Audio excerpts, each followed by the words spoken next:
Si puede, me acompaña, por favor. Nos ponemos de pie para honrar la palabra del Señor y vamos a abrir nuestra Biblia en Génesis capítulo 38.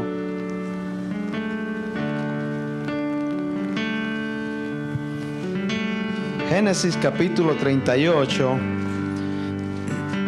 Vamos a leer del versículo 15 hasta el 26 y luego pues vamos a estar meditando en lo que es todo el versículo en sí, pero vamos a tomar esta base.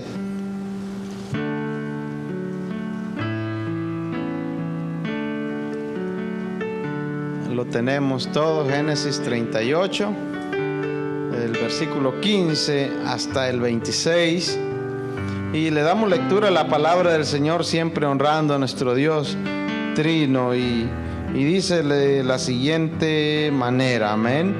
Y la vio Judá y la tuvo por ramera, porque ella había cubierto su rostro, y se apartó del camino, note esto, hacia ella, y le dijo: déjame ahora llegarme a ti, pues no sabía que era su nuera. Y ella dijo: ¿qué me darás por llegarte a mí?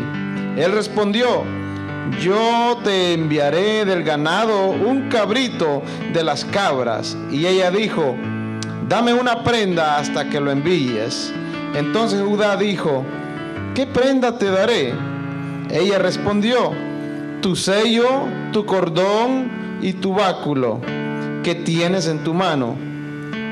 Y él se los dio y se llegó a ella, y ella concibió de él.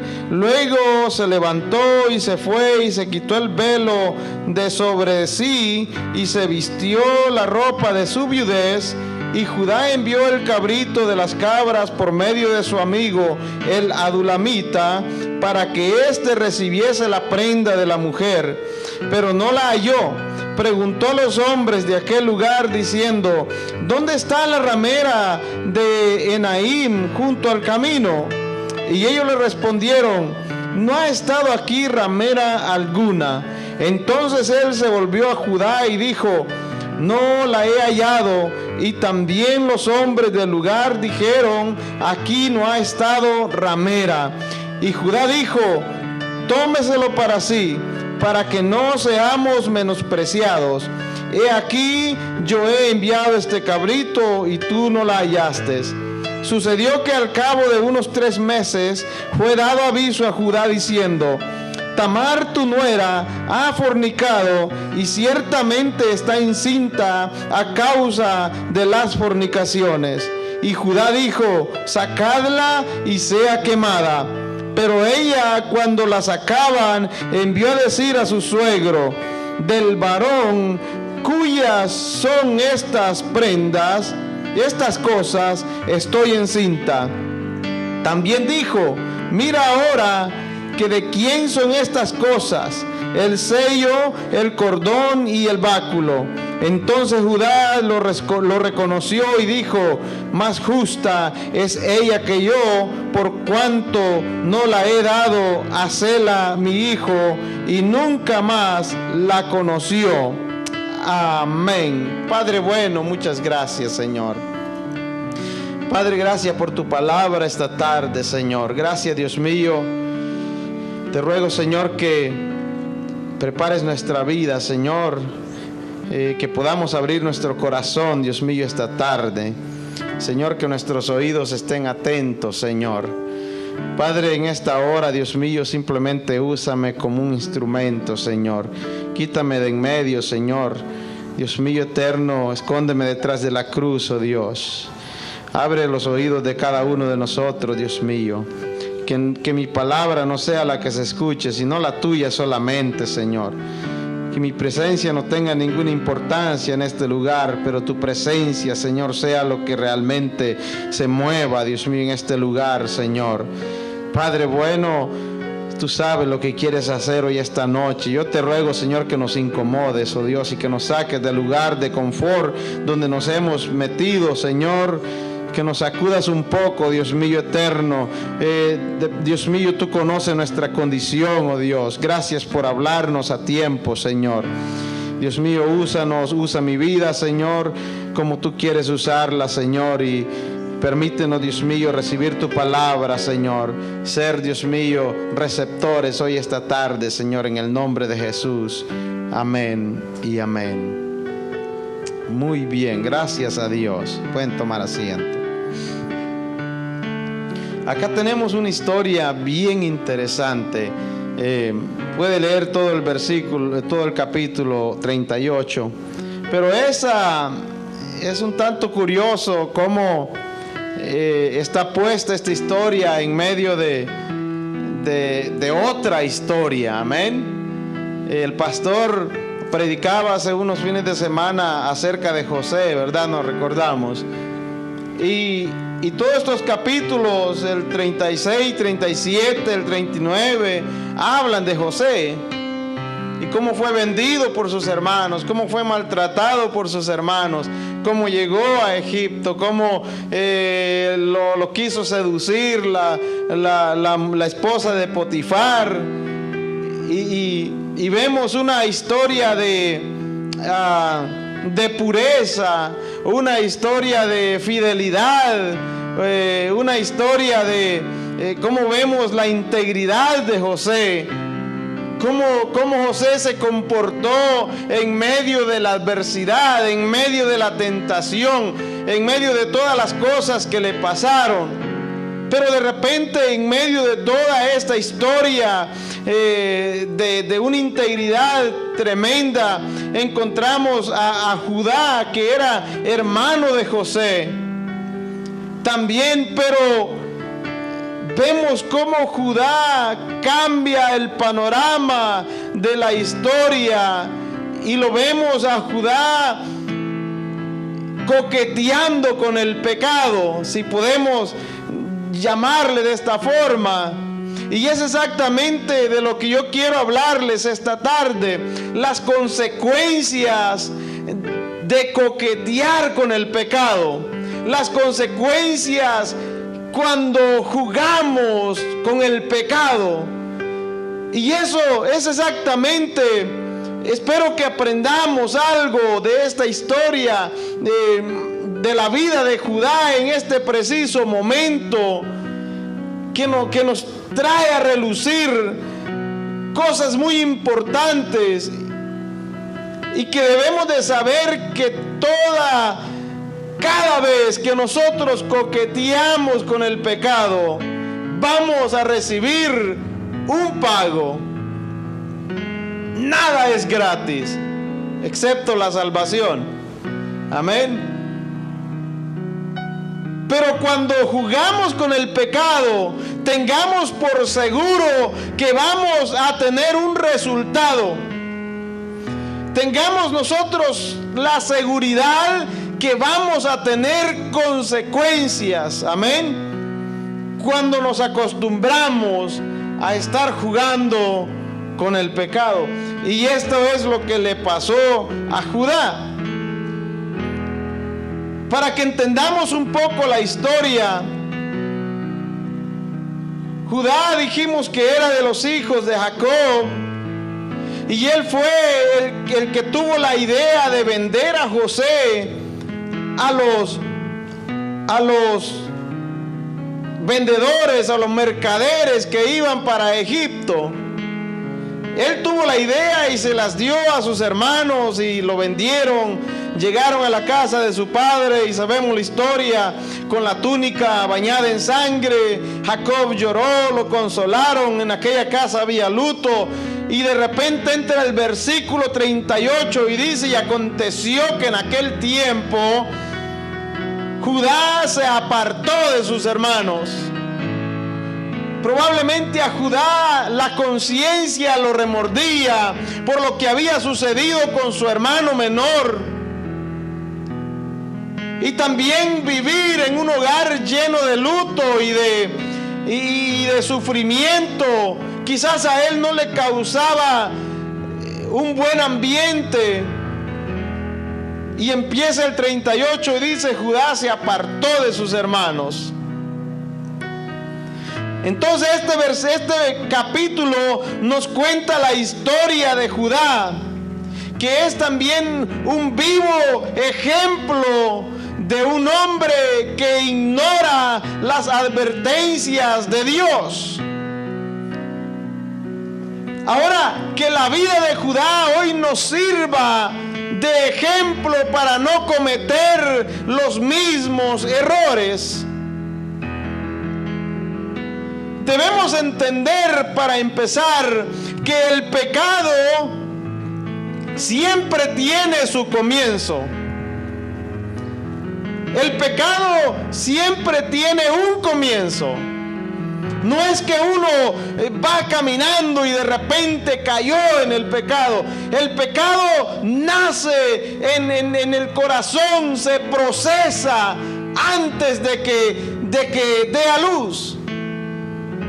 Antes de que suceda el hecho en sí de pecar, el ser humano tiene el tiempo y la capacidad de pensar y reaccionar y formar una estrategia cómo va a cometer el hecho.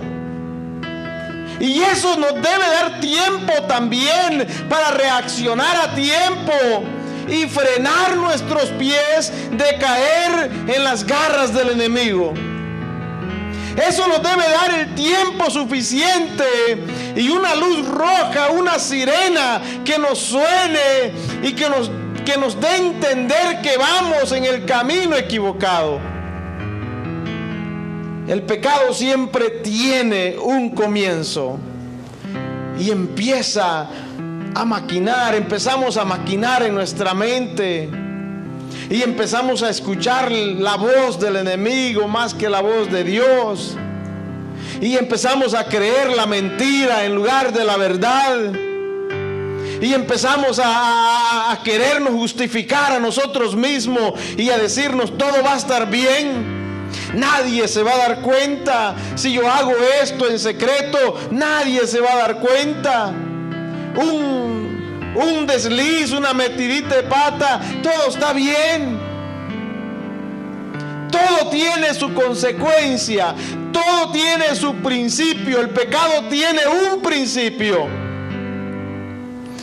Y vemos, quiero que veamos la vida de Judá así brevemente, que lo llevó a él a cometer y entrar en el pecado y entregar algo tan valioso que él tenía, entregarlo por un momento de placer. Todos tenemos cosas valiosas en nuestra vida. Todos tenemos cosas que nos pertenecen solo a nosotros y que por un momento de placer mucha gente ha entregado su testimonio, ha puesto en riesgo su familia, ha puesto en riesgo un ministerio por un momento de placer. Pero nada sucede, como dije, así repentinamente. Todo tiene una trayectoria. Para el momento que explota una bomba, tuvo que haberse formado una estrategia. Tiene que haber un pasado, tiene que haber un recorrido para cuando todo sale a la luz. Todo tiene una historia. Y veamos primero que Judá, el primer error que cometió, en el versículo 1, él se aparta de sus hermanos.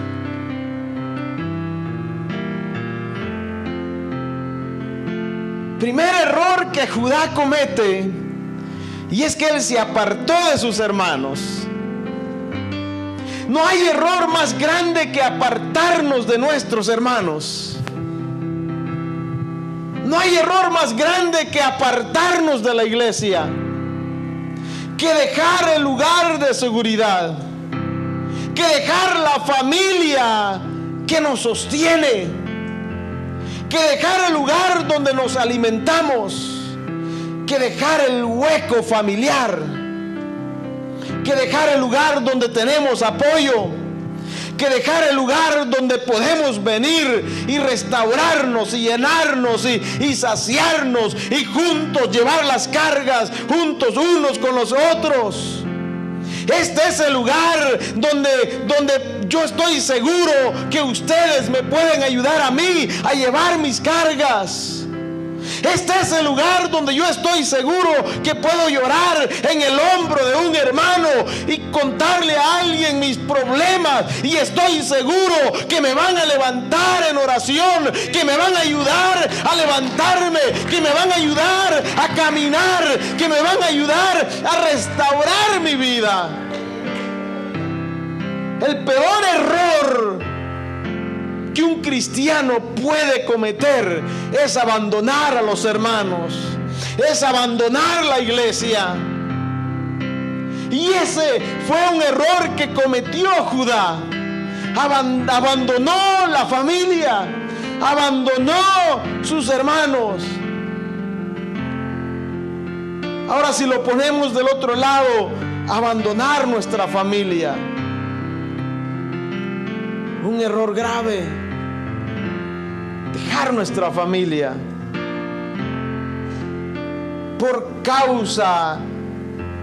porque queremos ir a probar qué hay allá afuera, porque queremos ir a buscar lo que no hemos perdido. Las consecuencias de coquetear con el pecado, las consecuencias de querer ir a probar allá afuera qué es lo que hay. ¿De qué me estoy perdiendo acá adentro yo mientras estoy en la iglesia? ¿De qué me estoy perdiendo allá afuera? Y Judá, leímos en Génesis 38 para los hermanos que se nos han añadido. Amén. Y estamos hablando de Judá, un hombre que coqueteó con el pecado. Y vamos a ver la consecuencia. Y hemos visto el primer error, que fue abandonar, se apartó de los hermanos. El segundo error que él cometió fue casarse con una mujer que no era de su pueblo. Algo que estaba prohibido para los israelitas. Él fue y se buscó una mujer de un pueblo pagano. La Biblia dice que no unamos yugos desiguales. No podemos nosotros pensar de que vamos a tener un buen resultado probando las cosas del mundo y querer servir a Dios al mismo tiempo. Jesús dijo que no podemos servir a dos señores, porque con uno vamos a quedar mal. Judá se fue y se casó con una mujer que no era de su pueblo. Segundo error, tomamos decisiones equivocadas. Cuando nos apartamos de los hermanos y vamos allá afuera, tomamos decisiones equivocadas.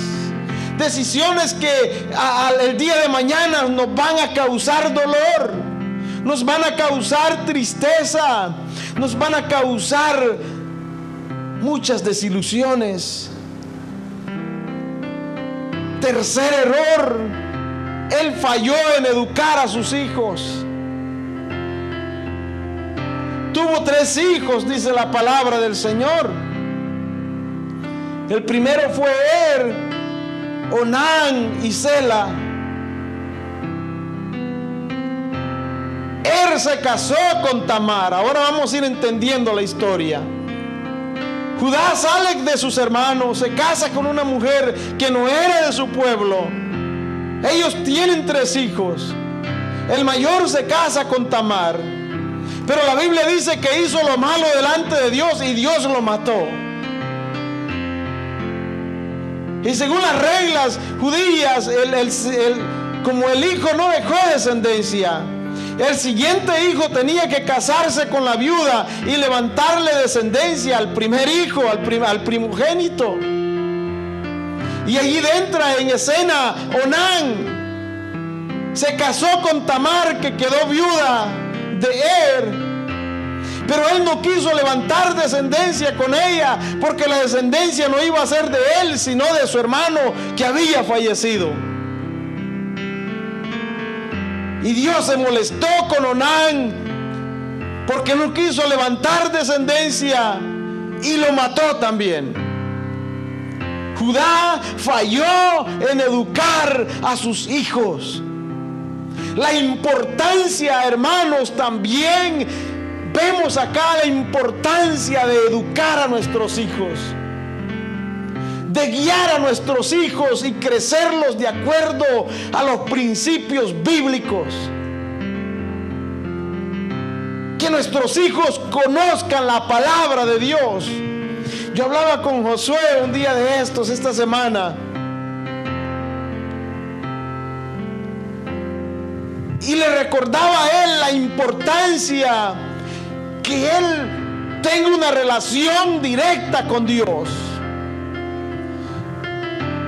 Nosotros somos los responsables de enseñarles, pero llega el momento que ellos tienen que tomar una determinación de formar una relación con Dios, de tener una relación estrecha con Dios.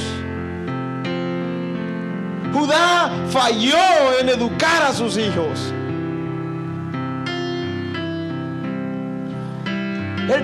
El otro error que comete es que le miente a Tamar, su nuera. Él tuvo miedo que su hijo tercero, Sela, también muriera. Y le dijo a Tamar: mi hijo está muy pequeño para casarse. Vete con tus padres y cuando él crezca, yo te lo voy a dar para que se casen y levanten descendencia. El tiempo pasó.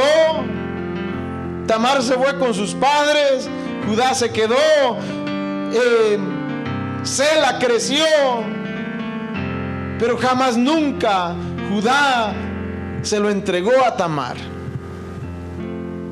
Llega el momento que Judá también queda viudo, se le muere su esposa. Hizo duelo. Cuando termina el duelo, dice la palabra que salen a trasquilar a las ovejas. Tamar se da cuenta que Judá iba de camino. Y ella dijo: este es el momento para que yo tenga descendencia. Era importante para ella tener descendencia, porque ella era una mujer viuda, y las viudas no tenían ningún valor en ese entonces. No había un seguro social que las sostuviese. Las viudas necesitaban hijos para tener esa seguridad, para tener ese apoyo, para tener ese respaldo. Ella necesitaba tener hijos. Ella se dio cuenta que Judá iba en el camino. Y es que la Biblia aquí es donde nos dice que ella se vistió como ramera, como prostituta, y lo salió a encontrar al camino. Y fíjese esto: ella no se paró en el camino, ella se dejó ver de lejos.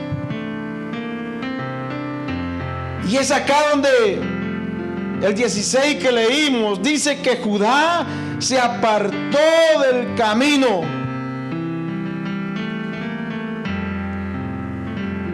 Y este es otro punto muy importante. Judá se apartó del camino. Tengamos en cuenta, como dijimos al principio, que las tentaciones no es que están allí a la orden del día, nomás de agarrar.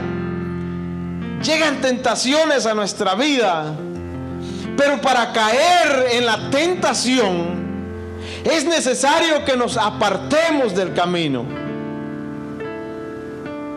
El diablo nos puede coquetear de lejos, nos puede seducir de lejos. Y nótese esto, que no hay edad y no hay físico para caer en la tentación.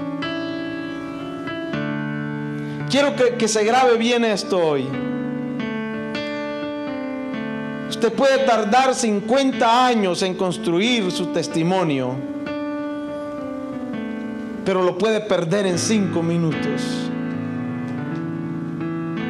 Guardemos el testimonio. Cuidemos el testimonio. No se aparte del camino. El enemigo va a estar a la orilla del camino, pero no se aparte del camino. El enemigo puede estar a la orilla del camino, puede estar seduciéndole con que él sabe lo que usted está quizás necesitando en ese momento, sabe el punto débil de nuestra vida. Muchas veces se lo damos a conocer tan fácil al enemigo, y muchas veces hemos coqueteado tanto con el pecado que tenemos una puerta abierta para que el enemigo entre en nuestra vida. Y él sabe cuál es nuestro punto débil. Nos acordamos de Nehemías, ¿cierto? Nos acordamos que los muros estaban caídos y que había una parte del muro que estaba totalmente derribada. Y era esas partes del muro donde Nehemías ponía guardia día y noche para que los enemigos no entraran a la ciudad.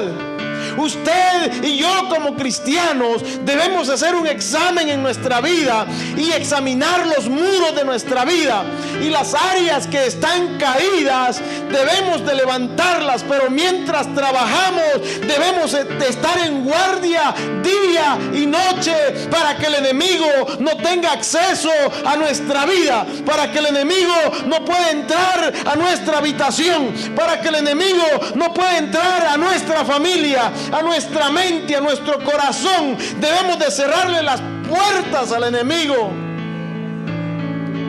y debemos de rechazar el pecado y debemos de negarnos a seguir y a caer en la tentación. Dice que Judá se apartó del camino, un error gravísimo. Para caer en la tentación es necesario que nos apartemos del camino. Cada vez que seamos tentados, pensemos si realmente vale la pena apartarnos del camino. Pensemos si realmente vale la pena perder nuestra familia por un par de minutos de placer, perder nuestro testimonio. Tamar estaba desesperada por tener descendencia. Judá se había negado a darle su hijo, entonces ella tuvo que engañarlo.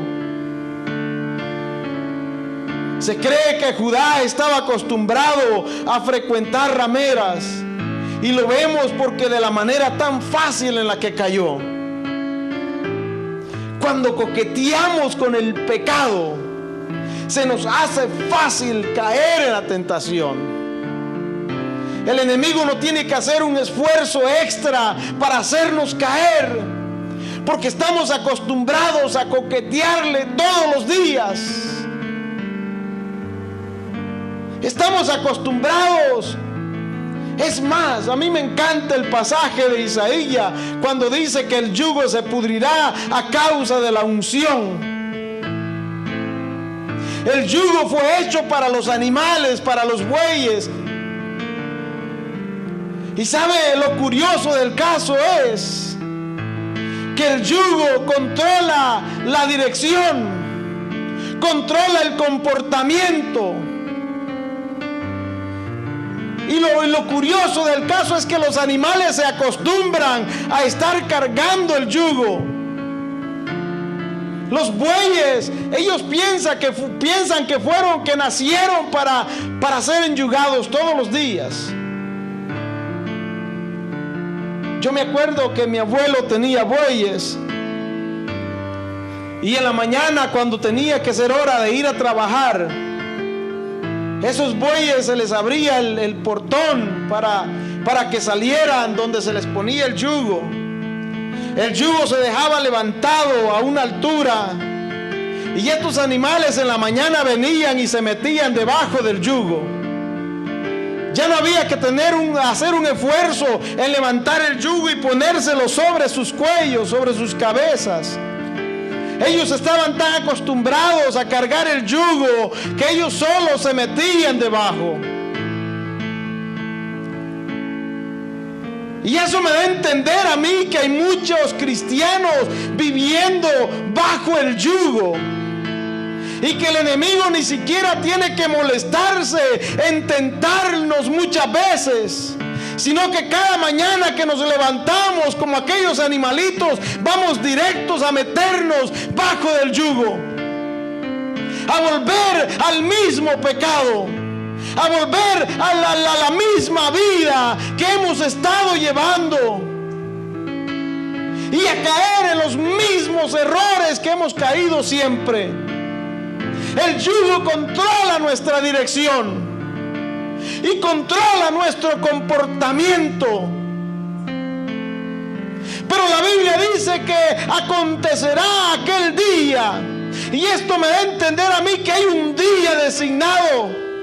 Dice: acontecerá aquel día que el yugo se pudrirá a causa de la unción. Y yo me pregunto, ¿qué tal si ese día es este día?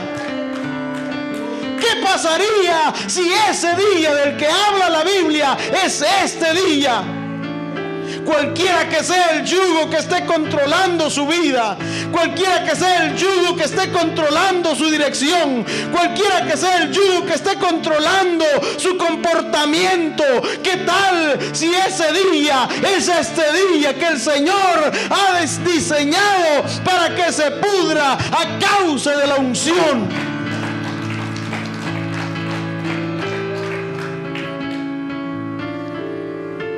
El enemigo, la Biblia dice que anda como león rugiente buscando a quien devorar.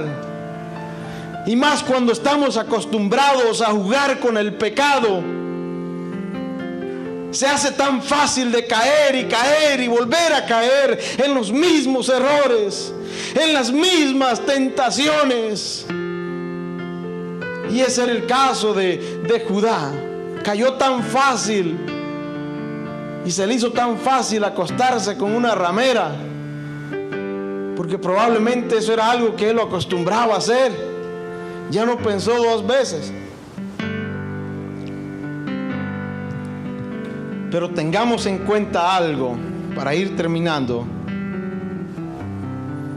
que al final el pecado siempre pasará factura. El pecado siempre pasará factura. Judá había abierto algunas puertas y Tamar las aprovechó a la perfección. Ahora yo le pregunto a usted: ¿se ha apartado usted del camino? Satanás está como león rugiente buscando a quien devorar. Muchos ignoran que mucha gente ignora que cada vez que peca, está entregando algo a cambio. Y es acá donde quiero centrar el mensaje esta noche. Cada vez que usted peca, usted está entregando algo a cambio. Y tenga por seguro esto.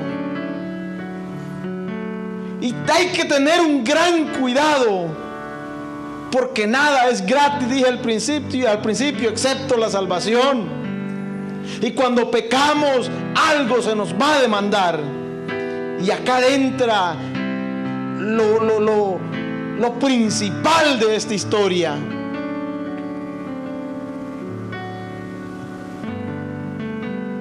Ella le dijo: yo me voy a acostar contigo, pero dame algo a cambio. ¿Qué me vas a dar? Él le dice: yo te voy a dar un cabrito. Pero ella le dice: está bien, dame un cabrito, pero mientras me lo mandas, yo quiero que me des algo de lo que tú tienes ahora. Él le dice: ¿qué quieres? Ella le pidió 3 cosas. dame tu sello, dame tu cordón y dame tu báculo. Tu sello, o sea, anillo, el cinturón y la vara. No ignore esto. El pecado siempre le va a pedir algo a cambio.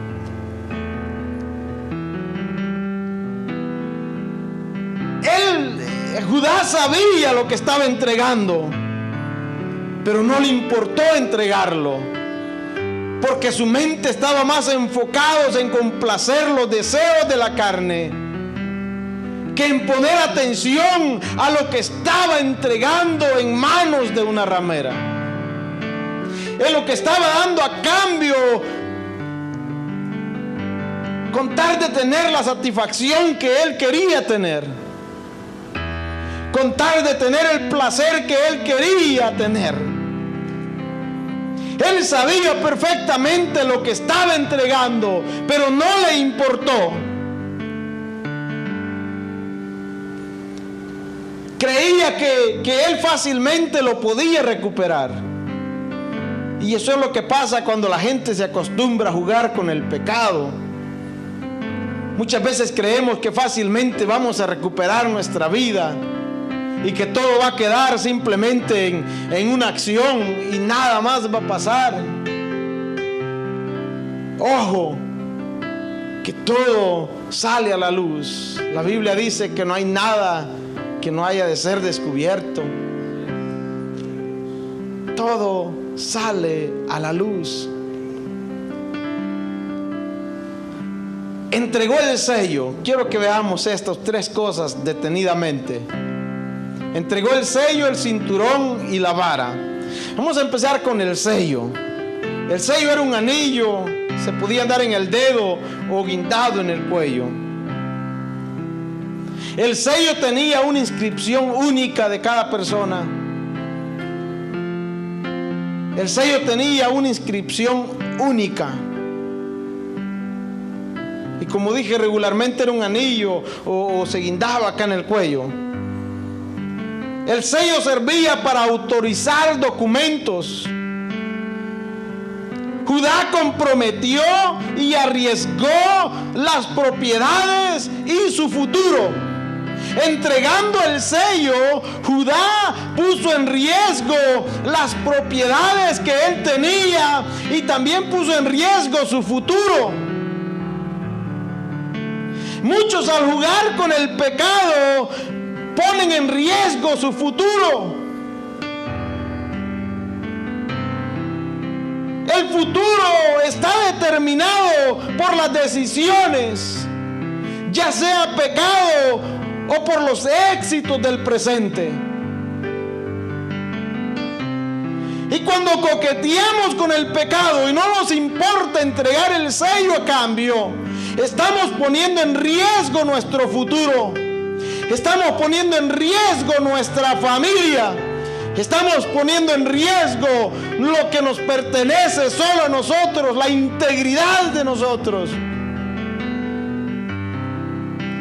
El sello también representa pertenencia, indica pertenencia.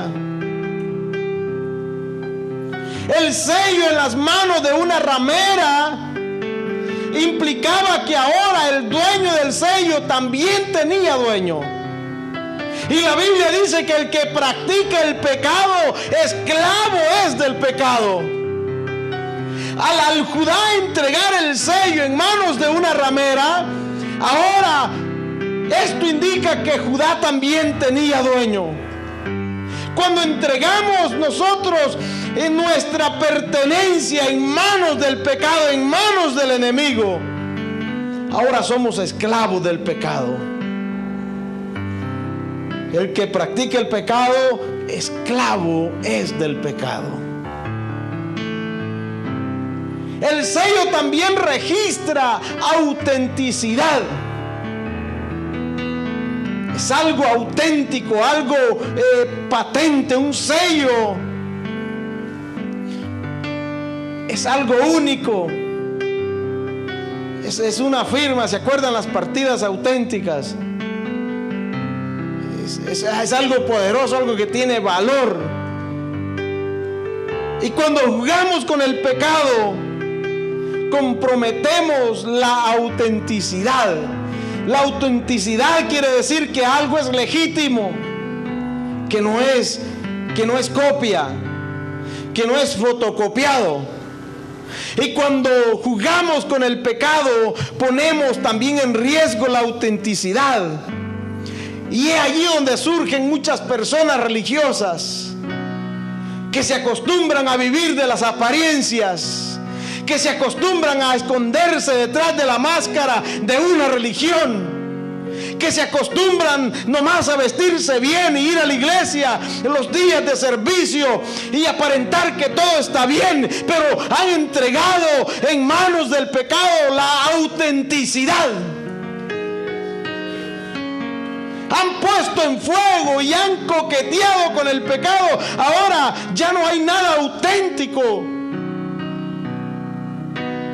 Ojo, cuidado con entregar el sello en manos del enemigo. Y es ahí cuando la falsedad llega a la vida del ser humano. Al no reconocer nuestra caída y nuestro pecado, porque se ha entregado el sello de la autenticidad. Ya no somos legítimos, ya no somos originales, ya no tenemos el mismo valor, el mismo poder. ¿Cómo vamos a reprender al enemigo? ¿Cómo vamos a vencer la tentación si hemos entregado en manos del enemigo aquello que es único en nosotros? Hemos puesto el sello, hemos puesto nuestra autenticidad en manos del enemigo. ¿Cómo vamos a luchar contra el enemigo? ¿Cómo vamos a cubrir a nuestros hijos? Amén. Si estamos jugando con el pecado, ¿cómo vamos a mantener nuestro ministerio si hemos entregado nuestra autenticidad? ¿Cómo vamos a guiar a otros a Cristo si hemos entregado nuestra autenticidad? Si hemos entregado nuestra inscripción única, nuestro valor. El sello también es una estampa o una imagen. Y perder el sello significa que también perdemos nuestra imagen. Cuando entregamos el sello en nuestro juego con el pecado, entregamos nuestra imagen de pureza y de santidad. Entregamos nuestra imagen de pureza y santidad. Una imagen que al perderla cuesta tiempo en volverla a recuperar. Cuesta dolor, cuesta lágrimas, cuesta esfuerzo volver a recuperar la imagen que el pecado desforma. Cuesta tiempo. Por eso les decía al principio, puede tardarse 50 años en construir usted un testimonio impecable, pero en 5 minutos lo podemos tirar por la borda. Cuidado con poner en riesgo nuestra autenticidad y nuestra imagen, en desformar la imagen que Dios nos ha dado. Eso es lo que cuesta cuando nos acostumbramos a jugar con el pecado. Ponemos en riesgo nuestra imagen y va a haber dolor y probablemente va a costar una familia rota. Probablemente vamos a perder a nuestra esposa o esposo. Probablemente vamos a perder a nuestros hijos. En este proceso, cuidado, hermano. Dice la Biblia, el que esté firme, vea que no caiga. Mantengámonos firmes en lo que hemos creído y no pongamos en riesgo lo que Dios ha puesto en nuestras manos. No coquetee con el pecado, porque tarde o temprano se va a dar cuenta que ha entregado lo más valioso que usted tenía en su poder. Mucha gente se acostumbra a jugar con el pecado y dice: nada me pasó, llevo tantos años haciéndolo y todo ha estado bien. Pero va a llegar el momento que usted se dará cuenta que ha entregado algo que no lo va a poder recuperar. Y es ahora que podemos tomar una decisión y no apartarnos del camino. No importa lo que el enemigo nos esté ofreciendo al lado del camino. No importa que se vea tan bonito y atractivo lo que el enemigo ponga al lado del camino. No ponga en riesgo ese sello. Ahora veamos el cinturón. Y ya nos vamos a ir, les prometo. El cordón o el cinturón fue otra de las prendas que Judá entregó. El cinturón era un instrumento que permitía llevar la espada y también sostener la túnica en la cintura, obviamente. Era un símbolo de poder. El cinturón, Pablo le dice a los efesios: ceñidos vuestros lomos con el apresto de la verdad, con el cinturón de la verdad. Ceñidos vuestros lomos con la verdad. El cinturón era parte fundamental en la vestimenta de un soldado. El cinturón no solo servía para sostener la túnica, sino también para ponerse las armas, para llevar la espada, pero también para darle solidez a la columna, a la espalda a la hora de hacer movimientos. El cinturón se podía ajustar, aflojar o socar de acuerdo a las actividades que se estuvieran realizando. Y eso es lo que Judá puso en manos del enemigo. Él entregó el cinturón. El cinturón también servía para cargar alimento. Ahora, Judá entregó el sostén de poder. Judá entregó aquello que le daba solidez. Judá entregó aquello que en un momento de batalla los soldados se enrollaban la túnica. Acordémonos que andaban túnicas porque les estorbaba para correr. Se la enrollaban y se la prensaban con el mismo cinturón para poder correr y tener facilidad de movimiento. Judá entregó el cinturón que en el momento de la batalla tanto lo iba a necesitar. Entregó aquello que le iba a dar solidez en la espalda. Entregó aquello que le ayudaba a cargar la espada para que sus manos no se cansaran. Entregó aquello que le ayudaba a cargar el alimento. Entregó aquello que le ayudaba a cargar el botiquín, si podemos decir. Las cosas de primeros auxilios. Cuando coqueteamos con el pecado y entregamos el cinturón, estamos quedando desprotegidos. En el siguiente ataque del enemigo no podremos correr, no tendremos agilidad, no tendremos tampoco solidez. Estamos quedando a la merced del enemigo porque estamos entregando el cinturón. Judá entregó el sostén del poder.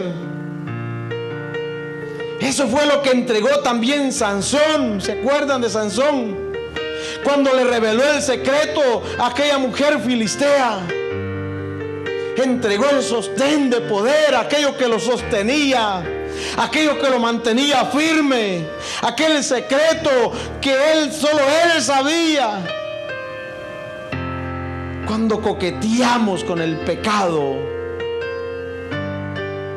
el enemigo conoce nuestra vida a perfección. Y llega el momento en que nos toma en sus manos y nos zarandea y nos hace para un lado y para otro, porque le hemos dado cabida, porque le hemos abierto las puertas, porque le hemos entregado el sello. Y no solo el sello, también le hemos entregado el cinturón. Ahora lo tiene en su poder. Ahora nosotros somos marionetas en las manos del enemigo. Amén. Pero aún estamos a tiempo de ceñir vuestros lomos, dijo Pablo, con el apresto de la verdad. Oh, gloria a Dios. Y tomar la espada del Espíritu, que es la palabra de Dios. Estamos a tiempo de aún socarnos el cinturón. Probablemente ya está en el último hoyito. Probablemente hemos estado coqueteando con el pecado y ya el cinturón esté un poco flojo. Y ya nuestra túnica no tiene solidez. Quizás ya no podemos poner la espada en el cinturón porque no tiene suficiente rigidez. Oh, pero es tiempo, ahora es la noche de que le demos una socadita a ese cinturón y nos paremos firme y tomemos la espada en nuestras manos y digámosle al enemigo que se ha equivocado otra vez. Amén. No sé cuánto tiempo quizás llevemos ya platicando con el enemigo, coqueteando y haciéndole caso omiso. Oh, pero gracias a Dios porque Él habla a tiempo y ahora nos dice: toma, agarre ese cinturón, zóqueselo otra vez y ponga las manos en el arado.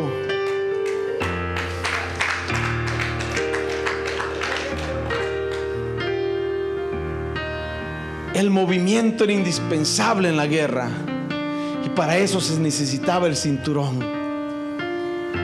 Póngale atención bien a esto. Estamos en una guerra continua, hermanos. Estamos en una guerra día y noche, en una guerra espiritual. El cinturón era indispensable en la guerra. No entregue en manos del enemigo algo que es tan vital para nuestra vida espiritual. El cinturón venía a ser un símbolo de actividad. Como les dije al principio, allí el soldado miraba cómo estaba su vestido, cómo estaba el terreno, cómo estaba la guerra. Se ajustaba el cinturón, se prensaba, tiraba cosas, ponía cosas. Eso era la gran utilidad del cinturón. Y eso es lo que Judá puso en juego. Cuando jugamos con el pecado, ponemos en fuego también nuestra libertad. Luego entregó el báculo o la vara. Y acá terminamos. El báculo o la vara era un instrumento de apoyo, de sostén, de consuelo. Se usaba con utilidad en los débiles y en los ancianos. Llevaban la vara para sostenerse. Sin el Señor nosotros somos débiles. Él es nuestra fuerza, Él es nuestra fortaleza. Pero cuando jugamos con el pecado, quedamos sin sostén. Y entonces quedamos débiles y desprotegidos. Porque entregamos la fuente de sostén. Porque entregamos la fuente de poder. Porque entregamos la fuente de apoyo.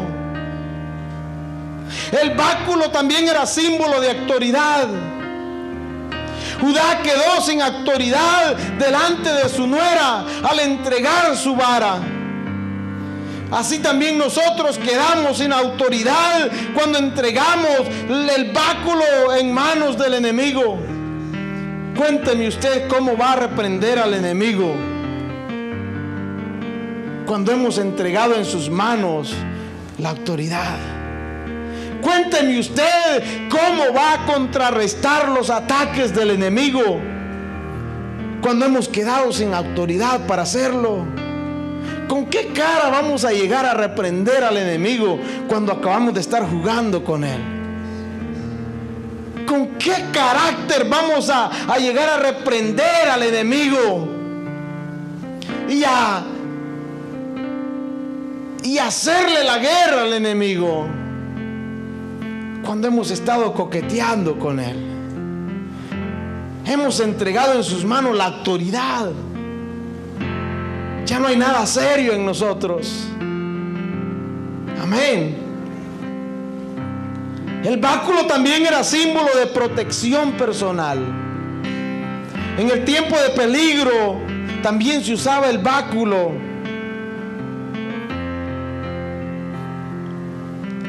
El pastor lo usaba para espantar a los lobos que andaban detrás de las ovejas. Pero también se protegía él mismo. Con ese báculo, con esa vara, espantaba a los osos, espantaba a los leones, ahuyentaba a los depredadores. Era un instrumento también que se usaba como lanza, el pastor lo tiraba. Cuando entregamos el báculo en manos del enemigo, estamos entregando las armas. Estamos quedando desprotegidos. Estamos quedando sin fundamento. Estamos quedando sin recursos. Estamos quedando sin apoyo. Estamos quedando totalmente a la deriva. Estamos quedando solos, hermanos. Cuando entregamos el báculo, oiga bien esto, no solo quedamos desprotegidos nosotros, sino también nuestra familia. Ponga atención en esto. No solo quedamos desprotegidos nosotros, sino también los chiquillos, la familia. Amén. No entreguemos la vara que tenemos en nuestra mano. No entreguemos el símbolo de autoridad que Dios nos ha dado. El báculo también es un símbolo de discernimiento, porque con la vara el pastor examinaba las ovejas y las tocaba a ver si tenían plagas, si había alguna plaga o si tenían enfermedades en la piel o en algún lugar de sus cuerpos, y también con la vara contaba las ovejas. Es un símbolo de discernimiento, y cuando lo entregamos en manos del enemigo, estamos perdiendo el discernimiento, y después no entendemos si es la voz de Dios o la voz del enemigo la que estamos oyendo. No entendemos si hemos estado hablando con Dios o con el enemigo. Cuando entregamos nuestro discernimiento, ya después no podemos saber si es pecado o no es pecado lo que estamos haciendo. Nos volvemos inmunes al pecado. Ya el pecado no nos resuena en nuestra mente. Ya lo hacemos por diversión, lo hacemos por deporte, coqueteamos con el pecado de izquierda y derecha, y no nos carcome la conciencia, porque nuestro discernimiento ha sido cegado, porque lo hemos entregado en manos del enemigo. Judá entregó ese instrumento, igual que nosotros muchas veces lo entregamos en manos del enemigo. Y por eso nos cuesta tanto discernir cuál es la voluntad de Dios para nosotros. Por eso nos cuesta tanto discernir qué es lo que Dios quiere para nosotros, porque hemos perdido la vara del discernimiento. La hemos entregado en manos del enemigo. Dios nos ha dado dominio propio. Y también esto es el fruto del Espíritu. Este dominio propio del que habla Pablo a Timoteo es la capacidad que el Espíritu Santo nos da en el momento de la, escuche bien esto, en el momento de la tentación, para tomar una decisión. Escuche bien, muchas veces creemos que dominio propio es simplemente para reaccionar, pero esto es la capacidad que el Espíritu Santo nos da para que en el momento de la tentación podamos tomar una decisión conscientes que cada decisión conlleva una consecuencia. Ese es el dominio propio. Debemos reflexionar. Y con esto terminamos. Debemos reflexionar y pensar en las consecuencias antes de ceder a la tentación. Primera de Corintios nos dice que,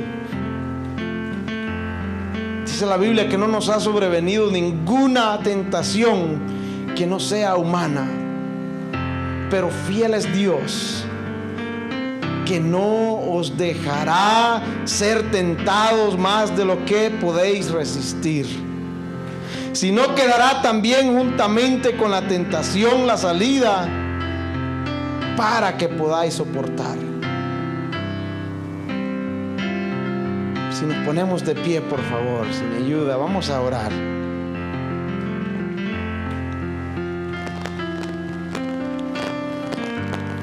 Si usted quiere acompañarme al altar esta noche y vea su vida cómo está,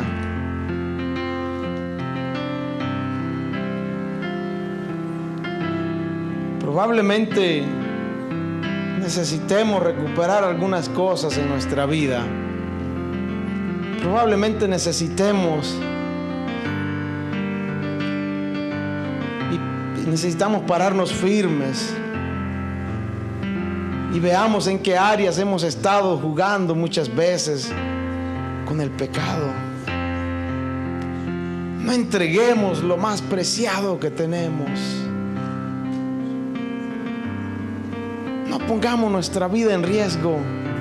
No pongamos nuestra familia en riesgo.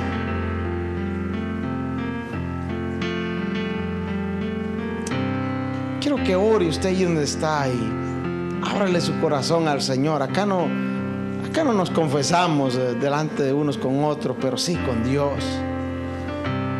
Si usted sabe que su vida hay algo que ha fallado, aquí hay dos jueces, que es nuestro Dios y nuestra conciencia. Y sabemos a perfección muchas veces en qué áreas hemos fallado.